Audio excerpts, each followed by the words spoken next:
UDF പ്രവർത്തകരുടെ കഠിനാധ്വാനത്തിൻ്റെ ഫലമായിട്ടാണ് ഇന്നത്തെ നാട്ടിൽ ഇത്രയും വലിയ ഭൂരിപക്ഷം ലഭിച്ചിരിക്കുന്നത്. ഇടതുപക്ഷ ഗവൺമെൻറ്റിനെതിരെയുള്ള വികാരവും അതോടൊപ്പം തന്നെ 5 വർഷക്കാലം ഭരണകക്ഷി MLA ആയിട്ട് പോലും ഇന്നത്തെ നാട്ടിൽ യാതൊന്നും ചെയ്യാതിരുന്നതും വോട്ടർമാർ ഐക്യ ജനാധിപത്യ മുന്നണിക്ക് അനുകൂലമായി വോട്ട് ചെയ്തു. പിന്നീട് കഴിഞ്ഞ പ്രാവശ്യം UDFനെ പരാജയപ്പെടുത്തിയത് 2020 എന്ന് പറയുന്ന ഒരു സംഘടനയാണ്. ആ സംഘടന BJP മുന്നണിയുടെ ഭാഗമായതോടുകൂടി ഭൂരിപക്ഷം ആളുകളും കോൺഗ്രസ്സുകാരായിട്ടുള്ള UDFകാരായിട്ടുള്ള ഭൂരിപക്ഷം ആളുകളും തിരിച്ച് UDFിലേക്ക് വന്നതാണ് ഈ തെരഞ്ഞെടുപ്പിൽ കാണാൻ കഴിയും. അതിനായി ഞങ്ങൾ ഒട്ടേറെ പ്രവർത്തനങ്ങൾ നടത്തി, അതിനെല്ലാം ഫലമുണ്ടായി. അപ്പോൾ 2020യിൽ നിന്നും നിരവധി ആളുകൾ തിരിച്ച് UDFന് അനുകൂലമായി വോട്ട് ചെയ്തിരിക്കുകയാണ്.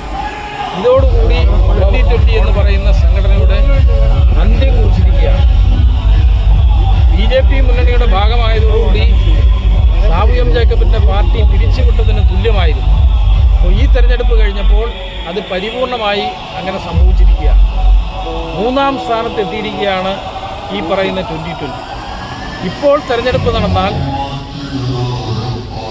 ഇന്നത്തെ നാട്ടിലുള്ള ബാക്കിയുള്ള 3 പഞ്ചായത്തുകൾ, ആ പഞ്ചായത്ത് കൂടി UDF വിജയിക്കും, തിരിച്ചു പിടിച്ചിരിക്കും.